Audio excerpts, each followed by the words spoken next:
mengalir, menggantikan setiap kelemahan. Ya, setiap kita yang datang dengan bersungguh-sungguh, setiap jemaat yang datang dengan rindu akan kasih Tuhan, merindukan jawaban Tuhan, saudara akan mendapati di dalam hadiratnya ada kekuatan yang menggantikan setiap kelemahan hati kita, kelemahan tubuh kita. Bahkan lewat firman-Nya ada jawaban yang akan Tuhan berikan. Setiap kita yang memasang dengan sungguh telinga kita dengar akan firman, boleh mendapati ada jawaban. Katakan ada jawaban.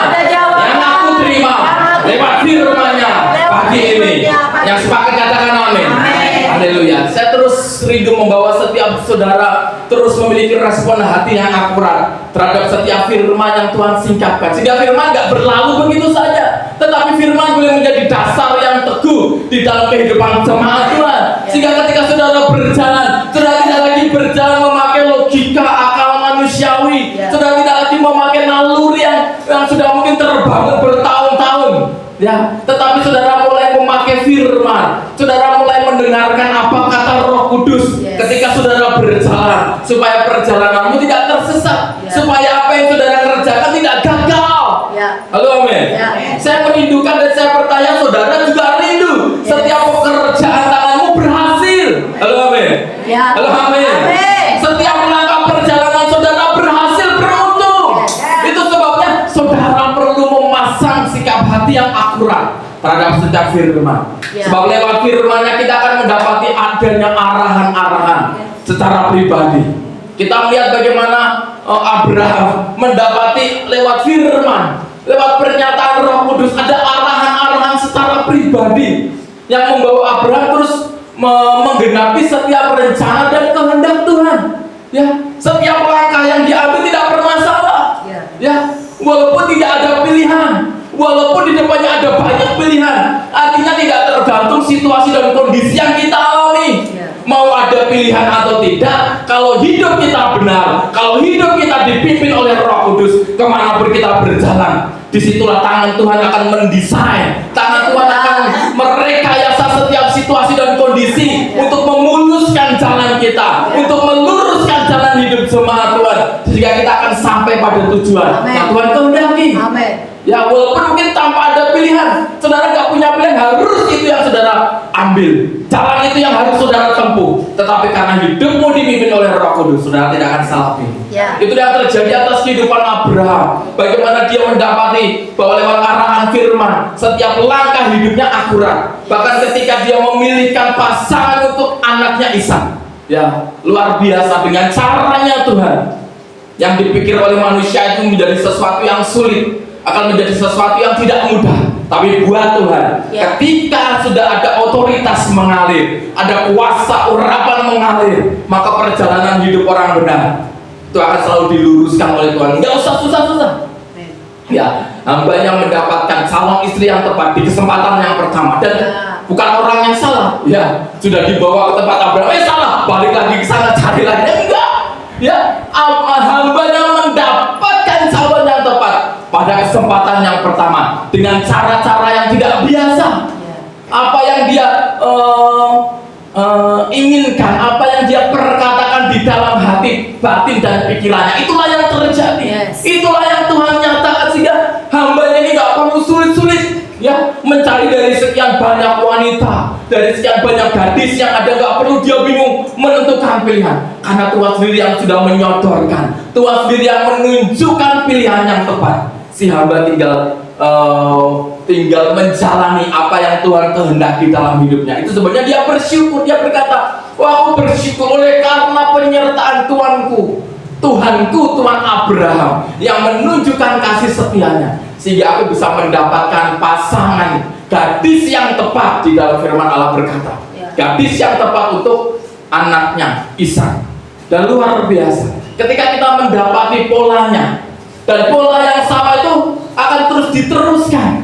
Ketika Abraham hidup dipimpin oleh Roh Kudus, setiap perjalanan hidupnya perjalanan yang dahsyat, langkah hidupnya nggak pernah keliru. Dan itu juga yang dinikmati oleh Ishak anaknya. Karena dari sejak kecil, ya, Abraham ini tidak hanya sekedar mau pingin Ishak seperti ini, Ishak hidupnya seperti itu. Banyak orang tua yang, aku pengen anakku nanti sukses, aku pengen anakku nanti dapatkan pekerjaan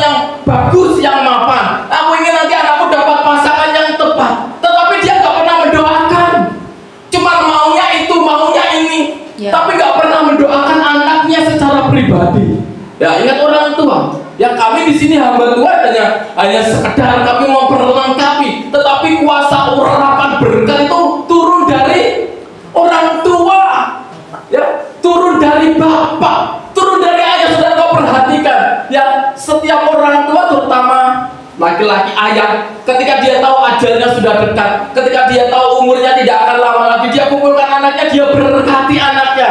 Artinya berkat itu mengalir terimpartasi dari orang tua. Ya, jadi orang tua hanya jangan pingin anakku nanti sukses, anakku dapat pasangan yang tepat, harus yang seperti kriterianya ini, tapi nggak pernah didoakan, tapi nggak pernah diarahkan.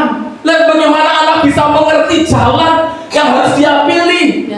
Kalau kita sendiri sebagai orang tua tidak mengarahkan secara rohani. Halo, amin. Yes. Orang tua hanya mau, kamu harus seperti ini, kamu harus sukses, kamu harus dapatkan pasangan yang baik, yang bisa mengerti orang tua yang apa namanya? Oh, yang nama derajat itu terlalu apa ya? Terlalu material lah. Yang bisa ngapain apa ya? Merawat orang tua, ya, gemati dengan orang tua. Pinginnya itu tapi nggak pernah didoakan, nggak pernah diarahkan, nggak pernah diberkati secara ilahi. Ketika anak itu mau sekolah, mau berangkat bekerja, nggak pernah didoakan secara khusus, ya. Maunya tiap hari, ayo mana kamu udah gajian, orang tua minta. Maunya cuma seperti itu, tapi nggak pernah didoakan. Lihat bagaimana kehidupan Abraham. Saya percaya sejak kecil Ishak ini terus dididik, terus dibawa, terus diperlengkapi dengan roh ketaatan.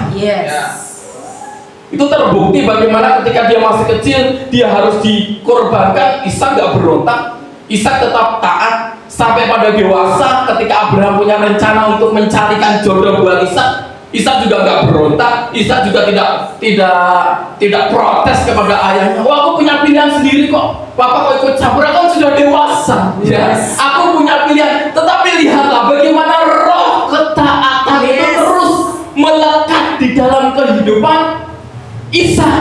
Kenapa itu bisa terjadi? Karena Abraham sebagai orang tua sudah menunjukkan roh ketaatan terlebih dahulu. Roh ketaatan itu menurun. Ya, apa yang orang tua bawa itu menurun kepada anak. Saya mempercaya itu. Ya, bakat itu bukan apa? Istilahnya bukan DNA. Oh, orang tuanya pintar main musik, anaknya pasti pintar main musik. Orang tuanya pintar nyanyi, anaknya nanti pintar nyanyi. Enggak.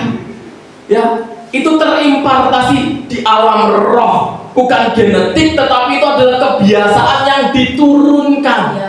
Ya, bagaimana seorang ayah, bagaimana seorang ibu berlaku di dalam kehidupannya, itulah yang terimpartasi kepada anak-anaknya. Ya, itu terbukti dalam kehidupan Abraham. Bagaimana dia bisa menunjukkan sikap ketaatan. Abraham gak pernah berontak kepada Tuhan. Apapun yang Tuhan katakan, dia langsung lakukan itu, tanpa perlu bertanya, tanpa dia perlu mempertimbangkan banyak hal. Ya, ketika Tuhan berkata, engkau akan punya anak. Ya, walaupun saat itu usianya sudah uzur, ya, 90 tahun ketika firman Tuhan itu datang. Abraham nggak pernah bertanya bagaimana caranya Tuhan. Enggak, justru istrinya Sarah yang meragukan. Dia sempat tertawa. Tetapi Abraham meyakini bahwa firman itu terjadi. Abraham adalah orang yang taat, dan ketaatan itulah yang dia tularkan. Ketaatan itulah yang dia wariskan kepada anaknya. Sehingga ketika anaknya dewasa, Abraham mencarikan pasangan yang tepat. Tidak ada perdebatan. Ya, kalaupun sekarang mungkin orang tua sulit mengarahkan anak, jangan-jangan orang tuanya belum memiliki roh ketaatan di dalam dirinya, sehingga anak diarahkan sulit. Kenapa? Orang tuanya tidak membawa buah ketaatan. Orang tuanya belum mewariskan roh ketaatan. Bagaimana dia bisa mewariskan itu kalau dia belum menunjukkan roh ketaatan itu tidak ada di dalam dirinya? Makanya ketika mengarahkan anaknya kok sulit sekali ya, mengarahkan jalan hidupnya pada yang saya arahkan kan baik, memang baik, tapi orang tua tidak menunjukkan roh ketaatan. Dia hanya maunya ini tanpa dia memiliki dan dia menunjukkan keteladanan dan dia terus mendoakan itu. Makanya walaupun nasihat orang tua baik, anak itu sulit menerima? Ya. Kok rasa-rasanya kok jalannya sulit ya untuk aku mengarahkan anakku ya? Karena roh ketaatan itu tidak terbangun sejak kecil, dan orang tua juga tidak menunjukkan roh ketaatan. Anak itu sekali lagi akan lebih mudah anak itu menerima apa yang mengikuti apa yang dia lihat daripada apa yang dia dengar. Ya, makanya ketika ya Ishak menunjukkan roh ketaatan, itu terjadi karena Abraham sebagai orang tua sudah terlebih dahulu taat kepada firman. Sehingga kehidupan Ishak terus dibawa, bahkan sampai ya ketika Abraham dipanggil Tuhan pun Ishak terus menunjukkan bagaimana ketaatannya.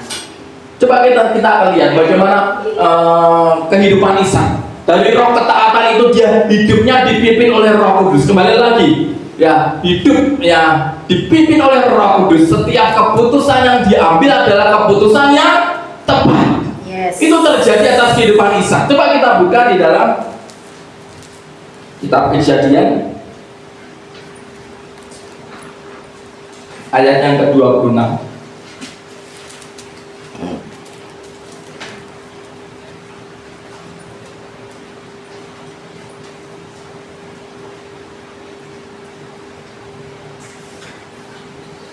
Ayat yang pertama dulu. Kejadian 26 ayat yang pertama. Kita melihat bagaimana kehidupan orang yang dipimpin oleh Tuhan, dipimpin oleh Roh Kudus. Apapun situasi dan kondisi yang dia alami, dia akan terus menerima setiap arahan yang akan menyelamatkan dan memimpin kehidupannya. Kejadian 26 ayat yang pertama, sudah ketemu jemaat Tuhan? Mari kita baca bersama-sama ayat ini dengan suara yang keras. Kejadian 26 ayat yang pertama, demikian firman Tuhan. 2, 3. Maka timbullah kelaparan di negeri itu. Ini bukan kelaparan yang pertama yang telah terjadi dalam zaman Abraham. Sebab itu Ishak pergi ke Gerar kepada Abimelek raja orang Filistin. Ya. Pada saat itu Ishak menghadapi suatu kondisi yang gak baik-baik saja. Ada krisis yang terjadi, ada kelaparan yang terjadi. Tentu saja harus ada tindakan yang dia ambil, ada sesuatu yang harus dia lakukan. Dia gak bisa berdiam diri. Yang dikerjakan oleh Ishak tidak akan pernah lepas dari firman. Makanya ketika dia diperhadapkan pada situasi kondisi yang sedemikian rupa, krisis, kelaparan terjadi, orang yang hidup dipimpin oleh Roh Kudus tidak akan pernah dibiarkan berjalan sendiri. Amin. Orang yang dipimpin oleh Roh Kudus tidak akan pernah berjalan tanpa arahan apapun. Kita lihat ayat yang kedua dan ayat yang ketiga. Kita baca bersama-sama, lanjut. 2, 3. Lalu Tuhan menampakkan diri kepadanya serta berfirman, janganlah pergi ke Mesir, diamlah di negeri yang akan kukatakan kepadamu. Tinggallah di negeri ini sebagai orang asing, maka aku akan menyertai engkau dan memberkati engkau, sebab kepadamu dan kepada keturunanmu akan kuberikan seluruh negeri ini, dan aku akan menepati sumpah yang telah kuikrarkan kepada Abraham ayahmu. Katakan amin. Ketika Ishak alami suatu kondisi, ada kekeringan, ada kelaparan, dia harus bertindak. Orang yang dipimpin oleh Roh Kudus tidak akan pernah berjalan sendiri. Selalu akan ada arahan firman lewat apapun itu. Ya, lewat apapun itu. Ya, tiba-tiba muncul impresi di dalam hati atau Tuhan sendiri yang berfirman. Makanya saya terus katakan, ketika saudara mendengarkan firman, pasang telinga lebar-lebar, buka telinga lebar-lebar, karena di dalam firman itu ada jawaban. Seringkali karena kita tidak betul-betul mendengar firman dengan sungguh, kita tidak betul-betul menggali setiap firman yang Tuhan singkapkan, sehingga jawaban itu terus tertutup. Jawaban itu terlewat begitu saja, karena kita tidak sungguh-sungguh memasang sikap hati yang benar terhadap firman. Ya. Dan ketika Ishak mengalami ada kondisi yang berat yang harus dia kerjakan, ayat 2 berkata, Tuhan datang, Tuhan menampakkan diri, dan Tuhan berfirman. Halo, amin. Firman-Nya itu adalah suatu arahan. Ya, Orang yang hidup dipimpin oleh Roh Kudus, hidupnya dituntun. Kemana dia harus berjalan, ada arahan. Sehingga dia tidak salah langkah, sehingga dia tidak salah pilih. Sama seperti Abraham, tidak salah pilih tempat. Ishak pun demikian, aku harus keluar, aku harus pindah. Di tempat yang ada kelaparan, aku harus bertindak, harus berjalan. Kemana dia harus berjalan? Tuhan menunjukkan jalannya, Tuhan memimpin jalannya supaya Ishak ini tidak salah langkah. Jangan sampai dia pergi ke Mesir. Dikatakan, jangan kau pergi ke Mesir. Bisa jadi ketika tidak ada arahan firman, Ishak ini akan berjalan ke Mesir. Mungkin sudah ada niat di dalam hatinya, makanya Tuhan datang, Tuhan berfirman, jangan pergi ke Mesir. Tinggallah di sini, di negeri yang aku janjikan kepada ayahmu Abraham. Tinggallah di sini sebagai orang asing. Karena pada saat itu negeri Kanaan ini belum betul-betul diserahkan, belum ditaklukkan. Baru pada zaman Yosua ada perebutan atau betul-betul ada pertempuran untuk merebut seluruh negeri Kanaan itu. Tapi pada saat itu ketika Abraham dan Ishak tinggal, dia masih sebagai orang asing di situ. Tanah yang Tuhan janjikan itu. Di dalam ayat yang ketiga, tinggallah di negeri ini sebagai orang asing, maka aku akan menyertai engkau dan memberkati engkau. Itu firman-Nya. Dan apa yang Abraham lakukan, dia taat. Sekali lagi, yang Ishak lakukan, Ishak taat. Sama seperti Abraham taat, Ishak pun sebagai anak memiliki roh ketaatan. Itu hukum yang tidak bisa diganggu-gugat. Sebagaimana orang tua, demikian pula anak. Anak itu kan buah. Orang tua itu pohonnya. Kalau pohonnya saja tidak memiliki buah ketaatan, bagaimana anaknya bisa diarahkan untuk taat? Tetapi ketika orang tuanya sudah taat, mengikuti setiap arahan firman, maka ketaatan itu kan secara otomatis akan terimpartasi atas kehidupan anak-anaknya. Itu yang terjadi atas diri Ishak. Ketika firman datang, dia tidak perlu bertanya, tidak ada pertanyaan, tidak ada protes, tidak ada perdebatan. Ishak tinggal di situ. Dan luar biasanya, setiap janji firman yang diperkatakan oleh Tuhan itu tidak pernah gagal. Kalau Tuhan sudah berkata, aku menyertai, aku memberkati, ketika kita meyakini bahwa firman itu datang dari Tuhan, maka firman itu akan terjadi atas kehidupan saudara sebagai orang percaya. Seringkali karena kita nggak percaya, ketika ada firman berkata engkau akan diberkati, kehidupanmu akan disertai, kita masih seringkali menimbang-nimbang, kita seringkali belum sepenuhnya mempercayakan firman itu, sehingga kuasa firman tidak terjadi.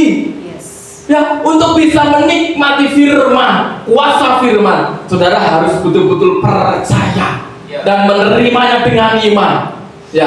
Iman adalah dasar dari apa yang belum kita lihat, bukti dari segala sesuatu yang kita harapkan dan tidak kita lihat, karena dia menerimanya dengan percaya, menerimanya dengan ketaatan. Maka firman itu membuahkan hasilnya. Tuhan berkata engkau akan diberkati. Padahal pada saat ini situasi kondisinya sedang ada kelaparan, sedang ada krisis, tetapi Tuhan berkata tinggal di sini. Loh Tuhan, ini kan tempat ini sedang alami kekeringan, kelaparan, kenapa harus aku tinggal di sini? Wah, yang mati konyol nanti Tuhan.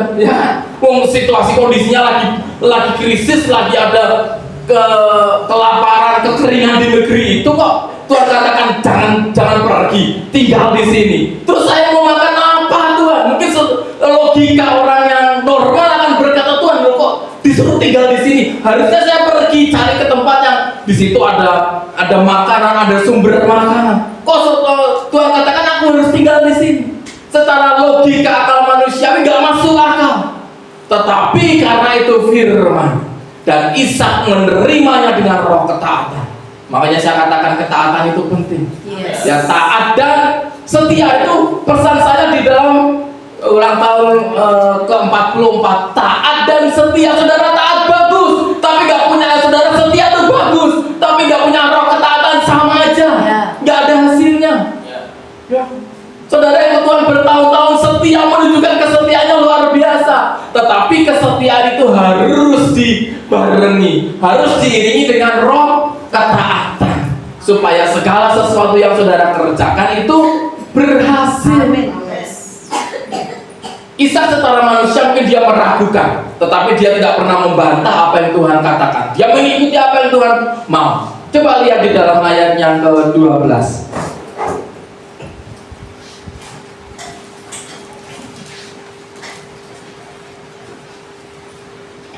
Kita baca bersama-sama ayat yang ke-12 dari kitab Kejadian 26. Kita baca bersama-sama dengan suara yang keras, demikian firman Tuhan. 2, 3. Maka menaburlah Ishak di tanah itu, dan dalam tahun itu juga ia mendapat hasil 100 kali lipat, sebab ia diberkati Tuhannya. Percaya katakan amin. Di tengah tanah yang kering loh, di tengah situasi penuh dengan kekeringan, kelaparan, Tuhan berkata tinggal di sini. Ishak mengikuti, Ishak taat, dan dia menabur di tanah yang kering itu. Ya, menabur di tanah yang kering itu harusnya nggak akan bisa dapat panen, seharusnya nggak akan berhasil. Ya, oh tanah itu kering kok, nggak ada yang bisa dihasilkan dari tanah itu. Tetapi lihat ayat yang ke-12, maka menaburlah Ishak di tanah itu, dan dalam tahun itu juga, artinya nggak perlu menunggu 5 tahun, 10 tahun untuk dia dapatkan panen. Di tahun itu juga ia mendapatkan panen, mendapatkan hasil bahkan 100 kali lipat. Yes. Ya. Saya terus memikirkan, kalau tanah itu kering, apa yang ditabur oleh Ishak? Apa yang ditabur oleh Ishak? Ya, tanah itu kering kok. Ya, dia menabur benih pun gak akan berhasil. Lalu apa yang ditabur oleh Ishak? Yang ditabur itu adalah benih imannya. Yes. Yang ditabur itu adalah ketaatannya. Yes. Yang ditaburkan adalah imannya. Yes. Yang ditaburkan adalah hidupnya. Yes. Yes. Bukan benih itu pasti mati. Tanah itu kering, tidak mendapatkan air apapun. Benih, namanya benih itu kalau sudah ditaburkan di tanah yang kering pasti mati. Tetapi karena Ishak menabur dalam imannya, dia menaburkan hidupnya di tanah itu. Dia mempercayakan hidupnya dan tidak meragukan kasih setia. Itulah yang ditabur. Kalau benih mah pasti mati. Kenapa dia bisa mendapatkan hasil panen 100 kali lipat? Sebab yang ditaburkan bukan benih secara jasmani. Yang ditaburkan adalah imannya. Yang ditaburkan adalah hidupnya sendiri. Sebab kalau itu gagal, mati dia bersama dengan keluarganya. Ya, tapi karena dia menabur di dalam iman, hidupnya yang ditabur di tanah itu, sehingga dia bisa mendapatkan panen 100 kali lipat. Lebih dari apa yang dia pikirkan mungkin. Ya, dapat panen sekali, bisa balik modal aja kayak 2 kali lipat aja udah bagus. Oh, itu tanah itu kering kok. Ini 100 kali lipat loh. Artinya dia menaburkan 1 benih, dia panen berapa? 100 benih. Dia taburkan itu 1000. Wah, saudara itu sendirilah, saya males gitunya ya. 100 kali lipat kok. Dia tapi nggak mungkin Ishak nabur cuma 1 udah 1 benih, semoga kamu, nggak mungkin. Nah, namanya menabur pasti banyak. Ya, dan ketika dia menabur, ya dia sambil menaburkan imannya di situ. Makanya ketika saudara bekerja, saudara menaburkan sesuatu, jangan hanya sekedar menabur, menaburlah di dalam iman. Taburkanlah hidupmu di situ. Ya, itu yang dikerjakan Ishak. Ya, menabur di tanah yang kering. Secara logika nggak mungkin berhasil, tapi nyatanya ini berhasil. Karena sudah terlebih dahulu ada firman yang menyertai. Hidupan orang percaya tidak akan pernah lepas dari firman. Halo, amin. Setiap kehidupan orang percaya tidak akan lepas dari firman-Nya. Sehingga apa yang dia kerjakan sesuai dengan firman yang Tuhan sikapkan, semuanya itu akan berhasil. Katakan sama-sama dengan saya, aku percaya. Setiap orang percaya, hidupnya disertai oleh Tuhan. Apa yang dikerjakannya akan berhasil. Yang percaya katakan amin. Lihatlah Ishak. Ya, keberhasilan itu bukan dia dapatkan secara tiba-tiba. Itu adalah suatu proses yang panjang sejak dia kecil. Bagaimana dia melihat Abraham ayahnya terus mengikuti Tuhan dengan setia, taat-taatan dan dengar suara Tuhan. Itulah yang dia lihat seumur hidupnya, dan itulah yang dia kerjakan. Walaupun Abraham orang tuanya tidak lagi bersama-sama dengan dia, roh ketaatan itu tetap termeterai. Yes. Roh ketaatan itu sudah menjadi bagian di dalam kehidupan Ishak, sehingga ketika dia harus menabur di tanah yang kering, bukan benih itu yang dia andalkan, tetapi dia menaburkan imannya, dia menaburkan kepercayaannya, dia menaburkan hidupnya di tanah yang kering itu, dan dia mendapatkan hasilnya. Bahkan ya yang dia kerjakan itu hanya hal-hal yang sederhana. Ya, saya nggak bisa detail tentang pasal ini. Ini pasal yang sungguh luar biasa. Mungkin ada waktu dan saatnya saya akan bukakan detail. Tetapi yang dikerjakan oleh Ishak ketika di tanah yang kering, dia menaburkan benih itu, dan dia juga menggali sumur-sumur yang sudah mati, sumur yang sudah gak keluar air. Bahkan sumur itu sudah ditimbun dari zaman ayahnya Abraham, ditimbun, sudah gak ada airnya, sudah gak mungkin mengeluarkan air. Coba kita lihat di dalam ayat yang ke-15. Ayat yang ke-15 bawahnya. Kita baca bersama-sama demikian firman Tuhan 2-3. Segala sumur yang digali dalam zaman Abraham ayahnya oleh hamba-hamba ayahnya itu telah ditutup oleh orang Filistin dan ditimbun dengan tanah. Ayatnya ke-18. Demikian firman Tuhan 2-3. Kemudian Ishak menggali kembali sumur-sumur yang digali dalam zaman Abraham ayahnya, dan yang telah ditutup oleh orang Filistin sesudah Abraham mati. Disebutkannya nama sumur itu menurut nama-nama yang telah diberikan oleh ayahnya. Sumur yang sudah mati, ya, namanya sumur kalau sudah tidak menghasilkan air, ditimbun, ditutup, digali lagi dengan persentase keberhasilan mungkin hanya 0,0. Sudah dikubur, sudah ditimbun, sudah namanya sumur mati, tidak menghasilkan, dan saat itu musim kering, mana ada air di dalamnya. Tapi dia gali. Mungkin orang dunia katakan, oh, hal yang sia-sia, yang mau kerjakan itu hal yang sia-sia. Tetapi buat Ishak tidak ada yang sia-sia, sebab dia percaya setiap pekerjaan tangannya itu disertai Tuhan.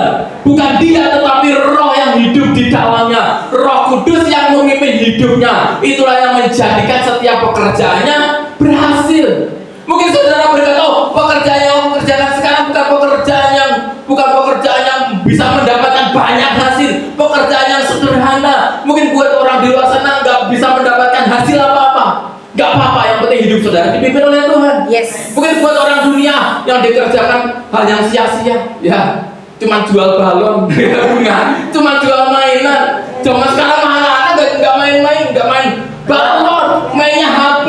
Sepertinya kok sia-sia ya. Mana ada yang beli kelereng, HP, balon, HP lagi balon dan sebagainya. Anak sekarang sudah anak di kita, sepertinya sia-sia. Tetapi lihatlah, Ishak juga mengerjakan hal yang sepertinya sia-sia. Menabur di tanah yang kering, menggali sumur yang sudah mati. Walaupun ketika dia menggali tidak langsung sukses, ya, itu ada tahapannya yang tidak bisa saya ceritakan terlalu panjang. Tetapi pada akhirnya sumur yang dia gali itu boleh menghasilkan sesuatu. Yes. Ayat yang ke-32. Ayat yang ke-32. Kita baca bersama-sama ayat yang ke-32. Demikian firman Tuhan 2-3. Pada hari itu datanglah hamba-hamba Ishak memberitahukan kepadanya tentang sumur yang telah digali mereka, serta berkata kepadanya, kami telah mendapat air. Setelah sekian banyak sumur itu digali, mungkin kalau orang biasa kali 1-2 kali sumur sudah nggak dapatkan hasil, dia nggak akan mau, kapok, trauma, ya. Tetapi Ishak nggak pernah menyerah. Dia terus mendengar bahwa firman itu berkata, aku akan menyertai, aku akan memberkati, sehingga ada tahapannya yang tidak bisa saya sampaikan, itu begitu panjang, ya. Itu menunjukkan bagaimana sikap hati kita, ya. Sumur-sumur itu terus digali sampai pada saatnya dia mendapati sumur yang telah digali itu mengeluarkan air. Lihat itu, orang yang hidupnya dipimpin oleh Roh Kudus, setiap langkah hidupnya, setiap pekerjaan tangannya itu nggak pernah gagal, selalu berhasil. pribadi, apa yang dia kerjakan dari sisi pekerjaan, dari sisi keluarga, dari sisi pasangan hidup, dari sisi di mana dia harus tinggal dan menetap, nggak pernah gagal. Ini berbicara mengenai sisi pribadi.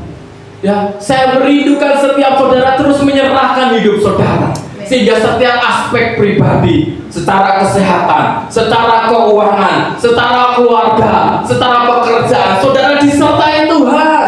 Selalu ada arahan-arahan yang menyertai saudara, sehingga saudara nggak pernah gagal. Sebab saudara mendengar apa kata firman. Abraham mendengar apa kata Tuhan. Ishak juga mendengar apa yang Tuhan firmankan, bukan apa kata manusia. Kalau menurut apa kata manusia, mungkin Abraham akan gagal, Ishak akan gagal, karena dia menabur di tempat yang kering. Mungkin orang-orang di sekitar itu mungkin mentertawakan dia, mencemooh, ngapain menabur, ngapain nanami, tanah ini kering. Ya, benih itu akan mati. Tetapi lihatlah, benih itu berhasil. Sampai orang-orang di negeri itu menjadi iri hati, menjadi cemburu melihat bagaimana kehidupan Ishak yang segala sesuatu yang dikerjakannya itu berhasil. Orang yang menjadi iri hati, cemburu, karena orang lain melakukan hal yang sama gak berhasil. Tetapi begitu Ishak menaburkan benih yang sama, tetapi bukan benih itu yang dia taburkan sekali lagi, hidupnya yang dia taburkan, imannya yang dia taburkan. Saudara mungkin boleh melakukan hal yang sama, sama-sama jualan, sama-sama bekerja, pekerjaannya sama, jualannya pun sama, ya, tetapi hasilnya boleh berbeda. Karena bukan itu yang menentukan saudara, bukan apa yang saudara jual, tetapi bagaimana hidup saudara. Itu menentukan apa yang akan saudara nikmati, apa yang saudara akan dapatkan. Ishak boleh melakukan hal yang mustahil di hadapan manusia, menabur di tanah yang kering, menggali sumur yang sudah mati. Tetapi segala sesuatu yang dikerjakan tidak sia-sia, semuanya mendatangkan hasil atas kehidupannya. Biarlah hal yang sama itu boleh terbangun atas kehidupan jemaat Tuhan di tempat ini. Engkau tidak lagi mempertanyakan kehidupanmu secara pribadi. Mengapa aku seperti ini? Mengapa pekerjaanku seperti ini? Mengapa kehidupanku seperti ini? Engkau tidak akan pernah lagi mempertanyakan itu, tetapi engkau akan terus membenahi sikap hatimu supaya selaras dengan firman. Sebab itu semua tidak menentukan hasilnya, tetapi apa yang engkau tabur, hidup yang engkau tabur, iman yang engkau tabur, itulah yang akan menghasilkan di dalam kehidupanmu. Aku deklarasikan, aku doakan di dalam nama Tuhan Yesus atas kehidupanmu sebagai orang percaya, sebagai jemaat Tuhan di tempat ini. Apa yang kau kerjakan semuanya akan mendatangkan hasil, karena hidupmu dipimpin oleh Roh Kudus, hidupmu dikuasai oleh Roh Kudus. Kemanapun engkau berjalan, ada tanda heran mujizat menyertai. Apapun yang engkau kerjakan, engkau tabur, pekerjaan tanganmu semuanya membuahkan hasil, bukan karena dirimu, tetapi karena firman yang menyertaimu. Terjadilah di dalam nama Tuhan Yesus. Yang percaya katakan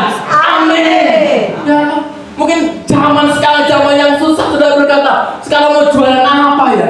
Sepertinya jualan apapun nggak laku, ya, karena banyak saingannya, ya, keadaan kondisi seperti ini.